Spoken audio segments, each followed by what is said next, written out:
आज मुंबई या नगरीमध्ये कळंबोली या शहरामध्ये संत वामनभाऊ भगवान बाबा या महान सिद्धपुरुषाच्या सर्व भक्त परिवाराने गेली 13 वर्षापासून या ठिकाणी श्रीगुरूंचा हा सोहळा या ठिकाणी अत्यंत सुंदर पद्धतीने करता आहेत।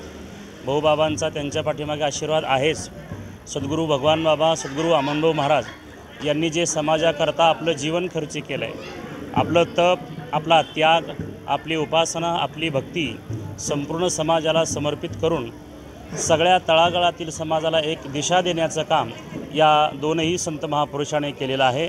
त्यामुळे संपूर्ण महाराष्ट्रच नव्हे तर देशभर आणि आज या मुंबई नगरीमध्ये जवळजवळ 40-45 सप्ते हे अगदी ठाणा, कल्याण, भिवंडी आणि नवी मुंबईच्या पूर्ण शहरामध्ये भाऊबाबांचा हा सोहळा पार पडतो आहे। त्यांनी दिलेली शिकवण हा सर्व समाज आजही जोपासतो आहे आणि त्यांचा आशीर्वाद घेतो आहे। त्याबद्दल या सर्व मंडळाचं जेवढं कौतुक करावं तेवढं कमी आहे। सर्वजण एकत्रित येऊन 13 वर्षापासून हा जो सोहळा करतात तो अलौकिक सोहळा आणि आता जो आपण दिंडी प्रदक्षिणा सोहळा पाहिला, हा माझ्या मताप्रमाणे मुंबई शहरामध्ये अत्यंत सुंदर आणि शिस्तबद्ध अशा प्रकारचा हा सोहळा या ठिकाणी पार पडलेला आहे। त्यामुळे मी पुन्हा एकदा या संपूर्ण तरुण मंडळाला विजय भाऊ आहेत, गर्जे भाऊ आहेत, बारगजे साहेब आहेत, आपले नगरसेवक मुकादम साहेब आहेत, इकडे जायभाई साहेब आहेत, आपण सर्वजण शेवाळे साहेब या ठिकाणी आहेत, सर्वच मंडळी राजकीय क्षेत्रातील, धार्मिक क्षेत्रातील, औद्योगिक क्षेत्रातील या ठिकाणी उपस्थित झाली। त्या सगळ्यांना श्री गुरु भाऊबाबांचा आशीर्वाद असो ही पवित्र कामना करतो आणि या ठिकाणी थांबतो। 22 तारखेपर्यंत या सप्ताहाचे 3 दिवसीय सप्ताह आहे। परवा काल्याच्या कीर्तनाने या सप्ताहाची सांगता होईल।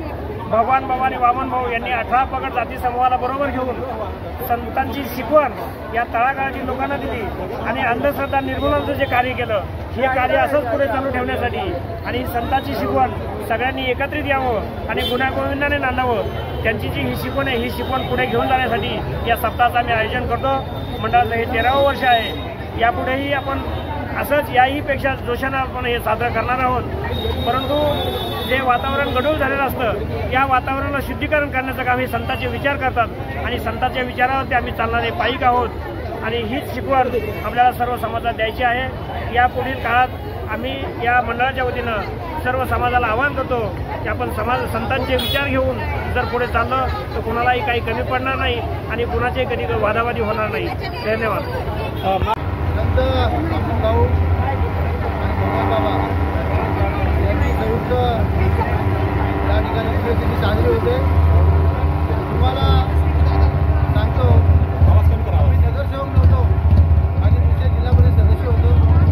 त्यावेळेपासून 2009 पासून ते आजपर्यंत आज 12-13 13 वर्ष पूर्ण होतात आणि खरोखरच हा या सप्त्याची वाट आम्ही तशी पंढरपूरच्या एकादशीची वाट बघतो, त्याचप्रमाणे आम्ही या ठिकाणी सप्त्याची वाट पाहतो। या सप्त्याला महिलांचा प्रचंड उत्स्फूर्त प्रतिसाद मिळालेला आहे। त्याचप्रमाणे आमचे मित्र रामदास शेवाळे असतील, शरद साहेब असतील, मोहन बारगजे असतील, या ठिकाणी आमचे या सप्त्याचे 13 वर्ष अध्यक्ष विजय गर्जे या ठिकाणी आहेत आणि सगळ्यात महत्त्वाचा वाटा म्हणजे धावपळीचा असेल काम तर आमचे जायभाई भाऊ या ठिकाणी प्रसिद्ध म्हणून कुठलाही कमी न पडून देणारा एकच माणूस इथं दिसतोय। एक मनापेक्षा त्यांचे सगळे सहकारी आहेत। खरोखरच त्यांचं आभार मानतो। आणि कुणीतरी या सप्त्याची रूल फॉलो करणं पूर्ण मोठी जबाबदारी असते। कुठली वस्तू कुठं नाही, नाहीतर ह्या सप्त्यामध्ये काही अर्थ नसतो। गेले अनेक सप्ते आम्ही या ठिकाणी करत असतो, परंतु ह्या सप्त्याचा आगळा वेगळा आनंद सर्वांनीच घेतलेला आहे आणि हा सप्ताह वर्षानुवर्ष आम्ही तिथपर्यंत 100% पार पाडू एवढाच आशीर्वाद भाऊबाबांचा वामनबाबांचा असावा एवढी इच्छा प्राप्त करतो। धन्यवाद।